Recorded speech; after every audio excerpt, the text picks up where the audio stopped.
arthroscopic treatment of FAI, we have heard already a lot about results. I would like to present you the arthroscopic technique and then switch to the results.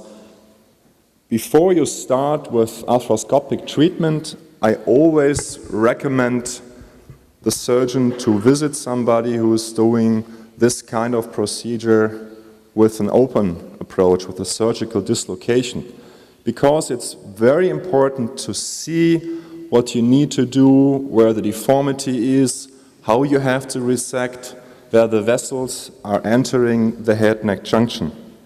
So in order to do a precise arthroscopic job, it's very important to see how you do it open. Also, when you, for example, treat pincer impingement arthroscopically, I think it's very often you need to detach the labrum over 3, 4, sometimes 5 hours in order to do a decent job of pincer FAI. I think it's not sufficient to detach the labrum over 2 hours and use 1 or 2 anchors. So usually you are ending up using 3 or 4 anchors when you treat pincer impingement. There is, of course, an evolution of surgery. I think this is what we did 10, 12, 13 years ago. And now most people are doing arthroscopic treatment. However, these are only tools.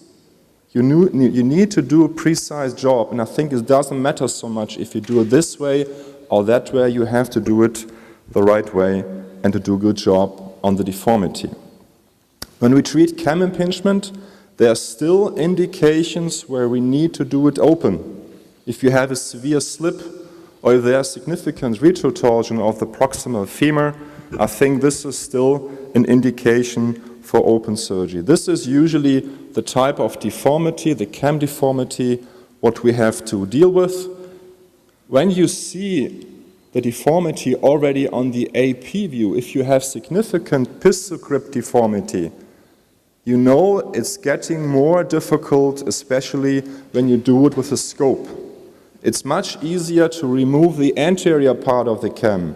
It's much more difficult to remove the lateral and posterolateral extension of the cam deformity. I do have certain steps how to do it. First, of course, exposure, and this is under discussion now. How much capsular work do we have to do in order to see the cam? And then, of course, we have to do the cam resection, and I think usually it's a combination of without traction and with traction. Which portals do we need? These are my main portals. This is my viewing portal. I use this proximal anterolateral portal. This is my main working portal. However, from this portal, you're not able to get to the pistol grip. To the pistol grip, you have to use another portal which is more lateral in order to get to the posterolateral extension. This is how I expose the peripheral compartment. You see, I'm removing part of the inside of the capsule. I'm removing part of the zona orbicularis, thinner of the capsule, but I try to remove as much as capsule as I can, and I think you see that you have with this technique also a very nice exposure of the cam deformity. As I mentioned, this is the more easy part, this is the more difficult part. In order to get to the posterolateral extension of the cam, you have to distract the femur, you have to separate the head from the socket in order to pull out the pistol grip from the labrum and from the socket, and to use another portal to get to this part of the femur. This is how it looks like when you do it with a scope. This is the cam deformity. It's speed up a little bit, so it's always important to see the neck as your reference. This is lateral, this is anterior. It's speed up, and it's very important to get to the posterolateral area, and I think you're able with a scope, you can even correct more complex cases.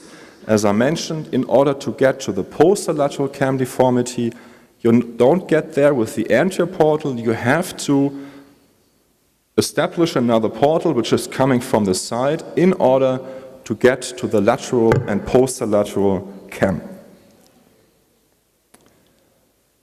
This is important, at least in those cases where you have to get to the posterolateral cam. You have to see the vessels here entering the posterolateral head-neck junction in order to avoid avascular necrosis when you do the cam resection. And this is such a case here. You see the posterolateral fold with the vessels, and you have such a lateral and posterolateral extension. You have to be aware of those vessels entering the head-neck junction. I always recommend to use fluoroscopy before you evacuate the joint to make sure that you have a nice head-neck contour after the cam resection. Coming to the acetabular side, this is very complex. The rim treatment, the labral treatment depends on lots of factors. It depends on the quality, if your labrum is degenerative, if it's ossified, if the labrum is stable, you just may go behind the labrum and trim something of the rim, and in most cases we have to detach the labrum in order to create a bucket handle and to trim the rim after detachment of the labrum. Also here I have some steps how I do it. Usually I start in the peripheral compartment. You see here the anterolateral labrum, and you directly see when you push on the labrum is unstable. We know that there's a big tear on the articular side, on the inside. In those cases, I usually start with a pincer resection from the peripheral side. You see that you can also peel off the labrum from the peripheral side without traction to expose the acetabular bone. You can start with the rim trimming also from the peripheral side without traction in order to save traction time. Then of course you have to apply traction. This is the usual situation. You see the labrum has a good width. There is a labral tear, the labrum is unstable, and usually what you see is that the retroverted part of the acetabulum has the cartilage damage. So when you assess how much you have to resect, you see in many cases you can remove the bad cartilage by trimming the acetabular rim. This is a very important view when you do it arthroscopically. You can peel off the labrum under arthroscopic vision. You see here the bruised part of the labrum. You can do a very precise job, at least in those cases where you have good distraction. You're creating a bucket handle. There's a bucket handle, and then you can trim the rim. And in some cases, you get to very stable cartilage. Of course, not in all cases. And then you're refixating the labrum, check the correct position, a good transition between the labrum and the acetabular rim. This is one of the most dangerous parts of the procedure, the refixation of the labrum with anchors. It's important to get very close to the cartilage. If you're getting too close, there's a risk of re-entering. If you get too far away, the problem is that the position of the labrum is non-anatomic. So it's a very critical part of the procedure. The question is always whether to loop and to pierce. It has been shown that this is beneficial. However, in many cases, the labrum is degenerative, it's small. So usually I do a combined thing. So usually more anterior where the labrum is small, I do a loop, and more lateral where the labrum is bigger and not as degenerative as anterior, I do a pierce. And when you do that, usually you are ending up also with looping in this area and piercing in this area with a stable, nice appearing acetabular labrum. Coming to results, we already heard that the surgical dislocation is also leading to excellent results. There are a few review studies out there which has been shown that the results are equal. There is a tendency for lower complication rates in arthroscopic treatment, and the rehabilitation is faster. However, in every study it has been shown everything depends on experience. If you're not so experienced, I think arthroscopic treatment is much more dangerous. Also, this study of Matsuda showed that arthroscopic treatment has good results with lower complications, however, with experienced surgeons. I think this is one of the main results from those reviews.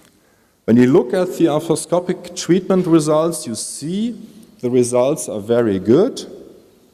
You can achieve modified Harris-Hip scores of about 90, 85 to 90, more than 90. I think that's very good.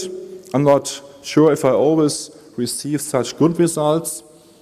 And when you read between the lines, for example, this study of the Benjamin Daum group of Chicago, just recently published, 54 patients all had tonus 0 and 1 osteoarthritis, so they were very good hips. And he already did labral base repairs. So the labrum was in a very good condition.